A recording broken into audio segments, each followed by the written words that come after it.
So after months of speculating, we now finally know that the 14th, if it's not David Tennant, is going to be Ncuti. What a choice. I'm very, very excited. But now I think we need to answer the next question. Who are some good candidates out there that could be the next Doctor's companion?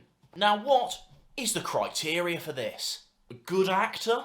I think also one of the big things you need to consider is they need to work with Ncuti and the vibe that has. For example, I won't be considering actors on the older side. I think when you have a TARDIS team, an older companion can work with a younger Doctor. For example, I really do like Graham in series 11 and 12. But when you've got a younger Doctor, I don't think it works. Especially as for this list, I'm looking at people who would work with just them and Ncuti. Because while I'm not opposed to a Rory character who starts off as a supporting character and then joins the TARDIS team, I think we should start with the Doctor and a single companion. How Russell, I think, has liked to do it before.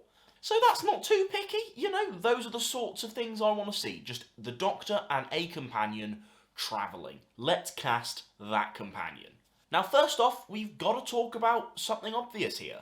Yasmin Finney has been cast as a character called Rose, and we are 99% sure that she will be playing Donna's daughter in the upcoming specials, whatever RTD's doing, you silly, silly man. I do think there's a high likelihood chance that she's been cast, will have some interactions with David Tennant's Doctor, but then it'll be set up that going forward, she could be travelling with Ncuti. Having not seen any of Yasmin Finney's work, I don't think it's fair for me to comment. I think she's gained a lot of fans from especially Heartstopper recently, so I don't think this will be a bad choice. I just can't say whether this would be a good choice or a bad choice. I just thought it was worth bringing up here, because honestly, I think it's as high as a 50-50 chance that this is the new Doctor's companion, because Russell likes to play with these sorts of things. You know, Wilf was introduced in The Voyage of the Damned. You know, RTD likes to play with these things. Also, another thing I've been seeing suggested a lot is one of the sex education co-stars coming along for the ride.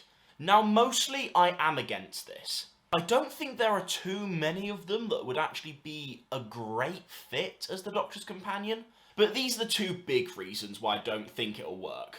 I think doing a sex education reunion within Doctor Who might be a little bit lazy. Like, I think it would be fun to see some characters step in here or there, maybe in guest roles. Those could be some quite fun moments for fans of sex education. I think overall it would come across lazy to go, right, these are two cast members from this hit show, we're going to make them our leads in this hit show. Also, something I think is quite good is because often, most of the time, the first episodes that the actors' films are the ones that come first on screen. So what can be quite nice is to see the actors' dynamics grow together whilst the character dynamics grow together. I think that probably helps their acting as well. To have someone that Ncuti's already worked intimately with come onto the TARDIS with him, I don't know. I feel like there's already too many pre-existing dynamics that I would prefer to see them naturally grow. My best example is probably Matt Smith and Karen Gillan. I think you can see during Series 5 that you feel like their dynamic as friends, Offset, grows whilst their relationship as Doctor and Companion grows on screen, and I think that is the way to do it, for me. One exception to this, I do think, is Tanya Reynolds, who plays Lily. I think that could work quite well, mainly because those characters don't interact too much, so I think their dynamic would still build, and I just think she'd be such a fun choice. A little bit kooky, but I think also she'd bring her own stuff to it. She's a very good actress.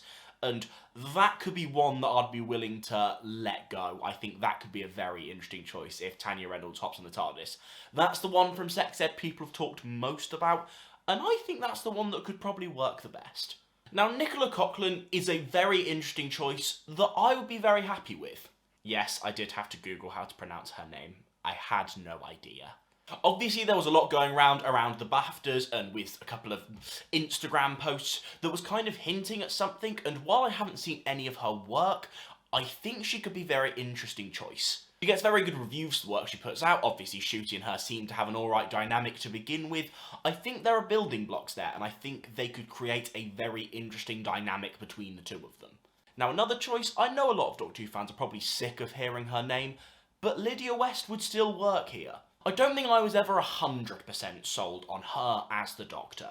However, as a companion, I think that could work very well. There's something there. I think there is a role in the Whoniverse for her, and I think a companion could be it.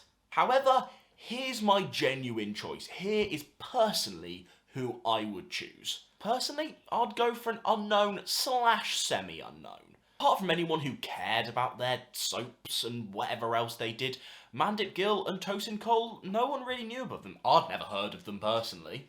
And I think that's great. It's almost like you discover them as the Doctor discovers them. While sometimes it's great casting unknown Doctors with fan casts, it's sometimes interesting to see what established actors can do with the role. That's personally how I like to see it. However, meeting companions as the Doctor meets the companions and really getting to know them, I personally want to go in and see a companion that I don't have any preconceived notions of. Personally, that's my fan cast. Someone I've never heard of, but I can be excited to see their career get boosted by being on Doctor Who and just getting to know them as an actor. For example, I've never heard of Mandip Gill before, and now I'm really excited to see what she does next after the show. That's who I think should be a companion. Yeah, that is what I think. Yeah. Why don't, though, yous comment your suggestions down below. Who would you like to see? Do you disagree with any of my points? Do you think Otis Milburn would be a fantastic companion? I'm not sure. And spoiler alert, me and Russell are actually on the phone together, discussing exactly what's going to happen in Doctor Who, and this predictions video is actually exactly what's going to happen in the show. So if you want it all completely spoiled for you, click this one. Click it. I promise you, it's legit. I promise.